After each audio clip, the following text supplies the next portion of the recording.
right, y'all. This is Jawan Malachi, interviewing Unique on behalf of the Nocturnal. I just want to say thank you, first and foremost, for coming out. No problem. On this gloomy ass day. Yeah, thank you for that. And so we just want to get into it. Right. So tell us about where you're from. And a little bit about how it was growing up. Right.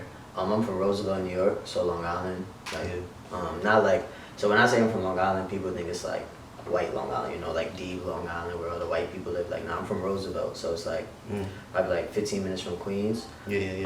Growing up. Is that in the like Valley Stream area? Yeah. So growing up, it's not Roosevelt's not the trenches, but you know, we had our little issues, had our little problems, you know, shit growing up. So it wasn't like a easy like growing up, just every day is good. Like I had my little struggles and stuff. It was just me and my mother, but I mean we got through and stuff. So that's pretty much it. That's fine. Yeah. And you have been living there ever since, pretty much. Yeah. So my family's from Jamaica, so my whole family was born in Jamaica. I was the only one born here, but I grew up in Roosevelt. I lived in Atlanta for a year, so I moved to Atlanta right before I went to high school because I was getting into a lot of trouble. So my mother sent me away to Atlanta to be with my grandparents, and then I came back for high school, and then went away for college, and then I moved to LA after college. Then I just came back to Roosevelt like 2 years ago. Got you. And so what prompted you, like after, how was moving to LA? Like, it was dope, bro. LA is like so different. So when I moved to LA, I'd never been to LA before that. So it's like I didn't know what to expect. But like as far as like weather and stuff, it's beautiful. Like it's always warm, always nice. You know, it barely fucking rains honestly out there. Like when I was there.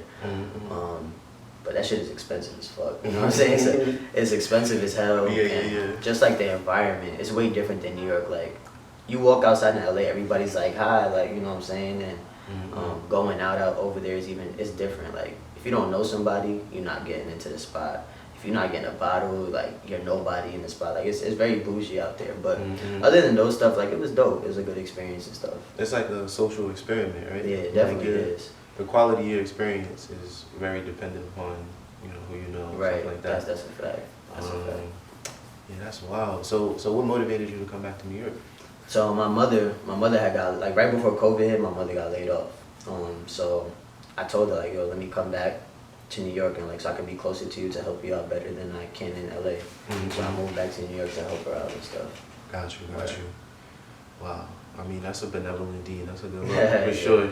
Yeah. So when did you first discover your appetite for creating music? So growing up, like before my mother and my father separated, my father's a music producer. He's like a big time reggae music producer. What's your father's name? Goldfinger. Okay. His record label was Golden Cartel. Okay, so got like, you. I was always around people like Sean Paul and fucking Movado and fucking like mad reggae artists. So I was always around the music era and just being around my father and always being in the studio with him from young, like it just kind of was like, this is what I want to do. It was a no-brainer. Yeah, right. So at 8 years old, I recorded my first song with my pops. I was on this dude's album, and then after that, I was doing music. But then my mother and my father separated, and when they separated, I kind of like took a toll on me. So like I stopped doing music for a little bit, and I started playing ball, playing basketball.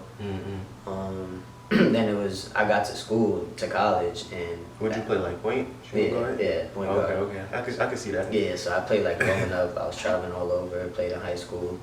Got to college, and I really stopped hooping for like various reasons. And I'm like, you know, I want to start picking back up music.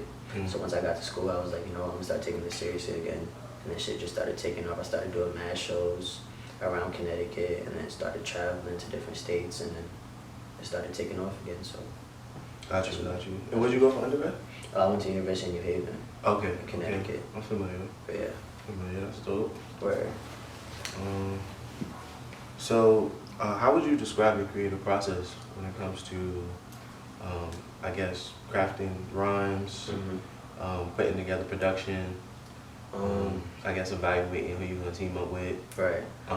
And also just inspiration in general for your songs. I feel like a lot of your content is very much relatable, especially to you know, millennial and Gen Z, Mhm. for sure. So yeah, just talk us through To that. me, I like to, I don't like to cap, like I don't like to lie, you know. So everything in my music and everything I do, like it falls back into my life. It falls back into maybe something that happened growing up or something that's happening to me now. Mhm. So I just always like to relate it to that, and I like to be different. Like that's why my name is Unique. I like to be unique. I'm not really the person to be the typical artist. Like he sounds like this, that's this. You know what I'm saying? I like to be different. When it comes to like me creating, it's just a feel. Like one day I may be feeling a certain mood. You know, like I want to write in this certain mood, but then tomorrow I might be feeling a whole different type of mood. You know what I'm saying? And I'll write in that mood. And that's really it, bro. Like it's really no big story to it. I write a lot. Like I'll write and just throw it out just to keep my craft going. You know what I'm saying? When it comes to like who I work with, I have my set team. Like I have my producer, I have my photographer, I have my creative director, I have my booking manager, I got my PR, and I work with them. Here and there, like I'll venture off into different videographers, but as far as just my team, like that's my team. So that's that. Got you. That's fine. I mean, you got a pretty solid team from what I could tell. Yeah. For sure. So I'm curious, like where were you in life during the cultivation of Better in Person? Because you seem real motivated on just by hearing it on first Yeah. couple listens. I'm like, yo, this dude is hungry. Right. Yeah. He's trying to get to it.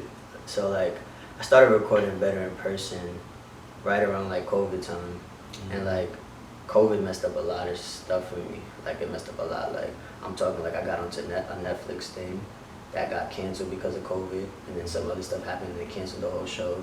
I had like shows that was canceled, other big things that was going on for me that just didn't work out because of COVID, and it never like picked back up after. Yeah. So I started to feel like I was like basically digressing. Because before COVID shit was popping, like I'm talking like labels calling out, reaching out, I'm performing all over the world. And when COVID hit, it slowed down. So I kind of got into like my little hole of like, what am I doing? Like it's getting late in my life. Like, you know, I'm about to be 26, So, and then on top of that, like I found out my grandmother got cancer. Like one of my closest people to me, like he not from here, so they were trying to send him home. It was just mad shit going on. So that's it was a dark time. Right, yeah. So Better in Person is just like a bundle of all of that stuff together, like. And every song is different. So like that's what I'm saying. Like it depends on what's going on. It's the mood. Like no song is like the same, if you know what I'm saying. Like you got Cash, but then you got Cry, but then you got Don't Check Me. Like everything is different. So it was just a bundle of everything going on in the last 2 years, basically. Yeah. Got you.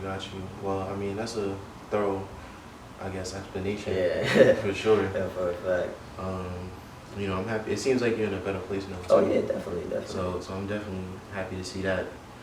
So also, just on a sonic note, I feel like after listening to some of your music, a lot of it was sort of rooted in like that chipmunk soul kind of feel. You know, kind of reminiscent of like the old Kanye, Late Registration, College Dropout type vibe. That's one of my favorite albums. Oh, College Dropout? Yeah.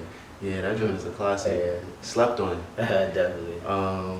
So would you consider that to be sort of like your signature style? And who do you typically collab with on the production tip? I mean, I guess you could say, like I'm a lyricist. I got like lyricism and stuff like that, but I don't think I have a specific style. Like if you listen to my old stuff, it doesn't sound like anything Better in Person. And my next project will probably sound nothing like Better in Person as well. Like everything's always different. Yeah. But I am really into lyricism, so like Kanye, J. Cole, Jay-Z, stuff like those are like artists I really listen to. As far as who I work with production, it just varies. I'm not really into the drill scene, because that's not me. But I'm open to everything, like R&B music, mixing it with hip hop and stuff, reggae. Like I want to start tapping into my culture more, so I want to start doing more reggae music and stuff like that. So as far as production, I'm open. I'm really open to working with whoever. Gotcha. Yeah. I was listening to Elevate and it kind of reminded me of like Just Blaze a little bit. Okay. Yeah. Yeah, with like the drum kit. Right. Like, yo, this shit is crazy. Yeah. For my next question, who would you say are some of your favorite artists? And before you answer that, give me 1 second. Alright. Let me make sure it's good. and shit. Alright, cool. Alright. Yeah, so who'd you say some of your favorite artists? Some of my favorites, like I said, J. Cole, that's like one of my top favorite artists. Kanye, Jay-Z, Nas, Fab, Meek. Those are pretty much like, that's like my solid five right there as far as favorite artists. Yeah. Those are some heavy hitters for sure. Yeah, definitely. Yeah. So, like with this newfound trend of making music tailored for TikTok and the algorithm, how do you think that this is impacting the creation of music in general? And do you think that artistic merit is sort of taking a back burner nowadays? So like this is like a conversation that I see a lot of people having. Like, I don't mind it. I mean, I think it's cool. Like, we're in a new, it's the era we're in now. You know what I'm saying? I mean, like, of course I'm really into lyricism and stuff like that. But this whole TikTok era, I mean, it's cool to me. I mean, I gotta find a way to adjust to it. You know what I'm saying? Because I don't really make music like that for TikTok. The whole dancing music and left foot, right foot. You know what I'm saying? Yeah. But I think it's cool. I mean, I don't see nothing wrong with it. It is what it is.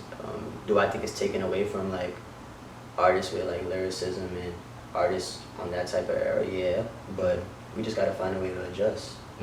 That's just what it is. I don't see nothing wrong with it. It's dope. Got you. Well, I want to say, I think that there's a time and place for everything.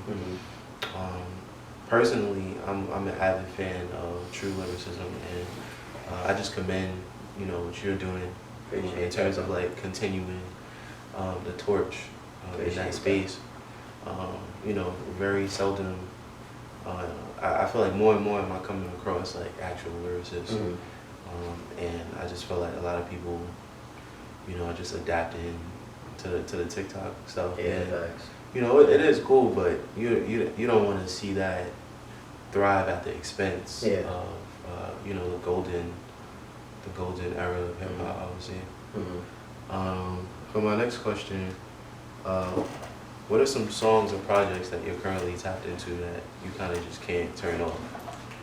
Right now, it's been, so Dave East just dropped. I've been listening to his album, Sue Surf. He just dropped as well. Been listening to that a lot. I still listen to College Dropout a lot. What else I've been listening to? Friday Night Lights, J. Cole. Listen to that a lot. Yeah.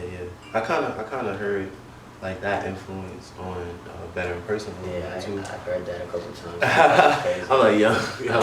I listen to a lot of J. Cole, so like I've heard like just growing up and stuff, like not even growing up, but like lately in the last like 3-4 years of me making music, it's like, yo, you resemble J. Cole, and it's like that's not what I'm trying to do, but I mean I do listen to him a lot, you know what I'm saying? So, but yeah. Nah, it's a compliment for sure. Yeah, I appreciate it. It's a compliment.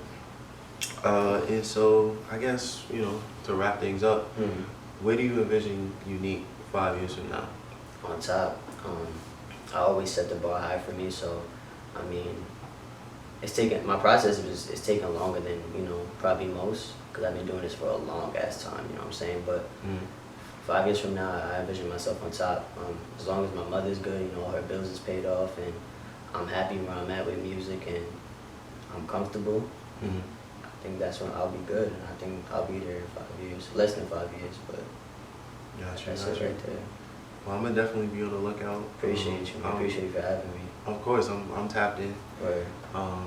I wasn't tapped in before, but I'm grateful. It's never too be late. tapped man. in now. It's never too late. That's a fact. Yeah. But thank you. Nah. Thank you for for having with me, me. boss. Of course. And thank y'all for watching. Yes, sir. This is Jawan Malachi. It's your boy The Uneak. Nocturnal. We're Uneak. We out of here. Out here.